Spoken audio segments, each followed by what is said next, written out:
Assalamualaikum dan salam hormat. Berita pagi Sarawak edisi Jumaat 22 Januari bersama saya Nuzila Talha. Kita mulakan berita dengan perkembangan ini. Sarawak kekal menjadi salah satu destinasi pelaburan asing yang paling menarik di Malaysia walaupun berhadapan dengan kelembapan ekonomi global sepanjang 2 tahun lepas selain pandemik COVID-19. Timbalan Ketua Menteri Datuk Amar Awang Tengah Ali Hassan berkata, sehingga September tahun lepas, Sarawak telah berjaya menarik RM15.8 bilion nilai pelaburan dalam sektor pembuatan sekaligus meletakkan negeri ini di kedudukan teratas dalam destinasi pelaburan yang paling menarik untuk sektor berkenaan di Malaysia. Beliau yang juga Menteri Perdagangan Antarabangsa dan Industri, Terminal Perindustrian dan Pembangunan Usahawan berkata demikian pada teli persidangan perundingan meja bulat digital dialog peringkat tertinggi mengenai hubungan ekonomi ASEAN-Italy. Even during this pandemic, serious foreign investors continue to seek investment opportunities in Sarawak. We have South Korean and China investors applying to enter Sarawak to conduct their feasibility studies. Sarawak merupakan negeri yang ketiga terbesar menyumbang kepada ekonomi negara. Pada tahun 2019, negeri ini telah menyumbang sebanyak 9.6% kepada ekonomi negara yang secara kasarnya daripada sektor minyak dan gas. Dalam pada itu, Datuk Amar Awang Tengah optimis terdapat banyak peluang untuk perdagangan antara Sarawak dan Itali. Menurut beliau, pada tahun 2019, jumlah keseluruhan perdagangan Sarawak dan Itali adalah bernilai RM825.5 juta. Ia melibatkan nilai ekspor ke Itali sebanyak RM555.107 juta, manakala nilai import adalah RM207.29 juta.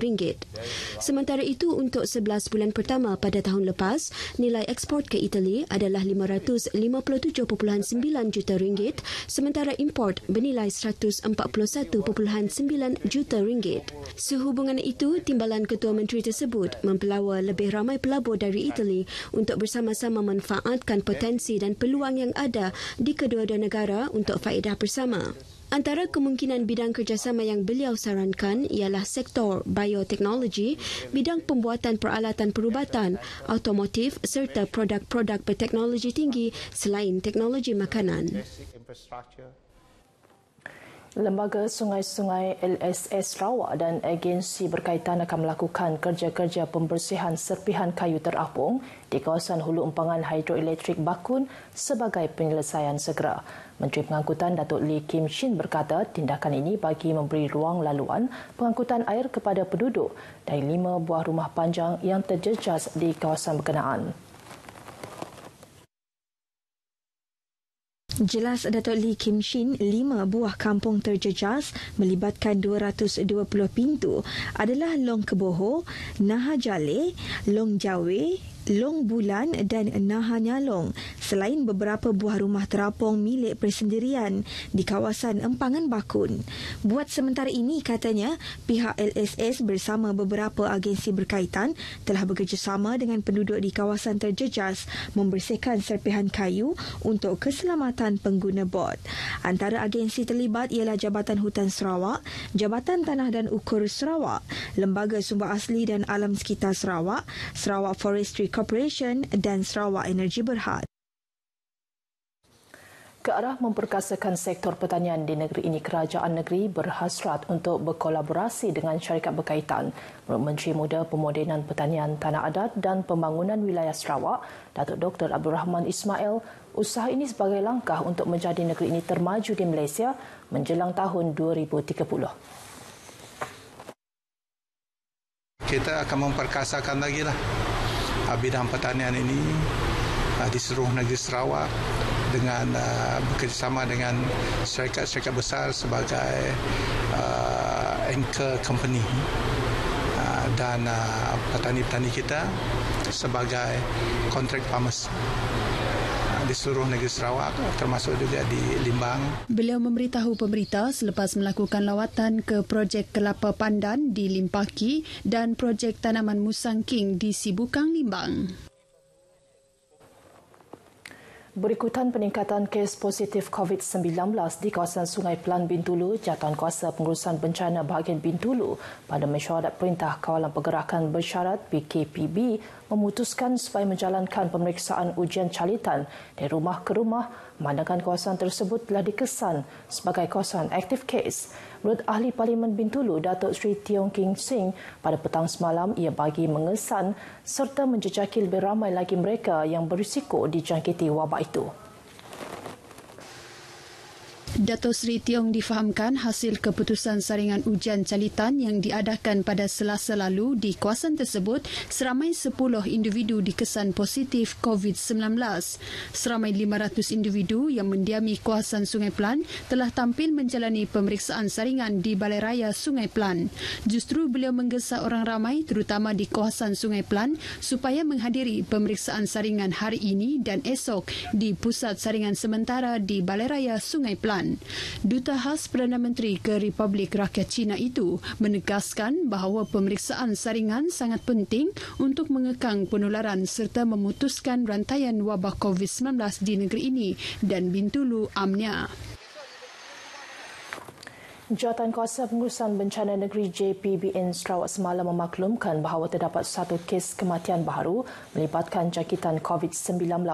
Kes kematian ke-22 ini merupakan kes ke-2,546 iaitu melibatkan seorang lelaki warga tempatan berumur 51 tahun.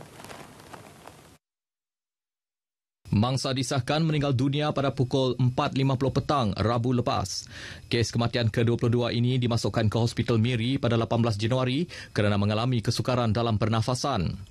Saringan ujian COVID-19 diambil pada 18 Januari didapati positif pada 20 Januari, manakala kes terbabit turut mempunyai penyakit kegagalan buah pinggang pada tahap akhir yang memerlukan rawatan dialisis. Dalam pada itu, terdapat 132 kes baru positif COVID-19 dikesan di Sarawak semalam, menjadikan jumlah positif meningkat kepada 2,702 kes. Ia melibatkan Sibu 62, Kenawit 46, Bintulu 12, Miri 5, Kuching 3 serta 1 kes masing-masing di Dalat, Lubuk Antu, Serian dan Selangau. Sementara itu, 8 kluster COVID-19 di negeri ini dilaporkan masih aktif. Sebanyak 92 kes baru telah pulih dan seramai 1,357 masih menerima rawatan. Semalam juga seramai 192 pesakit dalam siasatan PUI yang baru telah dilaporkan dan 57 PUI masih menunggu keputusan makmal. Pematuhan pelaksanaan Perintah Kawalan Pergerakan PKP di Sibu berada pada tahap memuaskan. Menurut Ketua Bahagian Pencegahan Jenayah dan Keselamatan Ibu Pejabat Daerah Sibu, Deputi Superintendent Arifin Bahar, hasil pemantauan pihaknya mendapati orang awam mematuhi prosedur operasi standard yang ditetapkan. Dedah Deputi Superintendent Arifin Bahar, sejak PKP dikuatkuasakan di Sibu, 5 kompaun telah dikeluarkan atas pelbagai kesalahan. Nasihat saya kepada semua warga Sibu, bantu kita ni frontliner untuk menguasakan PKP, stay home, stay safe, tiada keperluan sila duduk di rumah. Kalau nak keluar, ikut peraturan SOP. Beliau ditemui ketika melakukan sekatan jalan raya di Sibu. Pemilik premis makanan diingatkan supaya sentiasa mengutamakan kebersihan. Pegawai Kesihatan Bahagian Kuching, Dr. Yunis Malaysia Joseph berkata ini termasuk memastikan kesihatan pengendali makanan dan keselamatan makanan adalah terkawal. Dr. Yunis menerusi satu kenyataan media menjelaskan bahawa semua pemilik premis harus mematuhi keperluan yang ditetapkan semasa pandemik COVID-19 ini. Tambahnya lagi memandangkan sesi persekolahan secara bersemuka yang dibuka kepada kelas-kelas terpilih, beliau menyeru agar semua pengusaha kantin sekolah serta dapur asrama sekolah meningkatkan aspek kebersihan dan keselamatan bagi mengelak keracunan makanan kepada para pelajar. Katanya kesihatan yang terjejas boleh mempengaruhi prestasi para pelajar, terutama calon-calon peperiksaan dalam membuat persediaan peperiksaan kelak. Sementara itu, Ketua Penguatkuasa Unit Keselamatan dan Kualiti Makanan, Syarhan Abdullah memberitahu pihaknya juga telah menjalankan operasi premis bersih di bahagian Kuching dan Bau. Semasa operasi tersebut, 29 premis makanan telah diperiksa dan 4 notis 32B Peraturan-Peraturan Kebersihan Makanan 2009 telah dikeluarkan.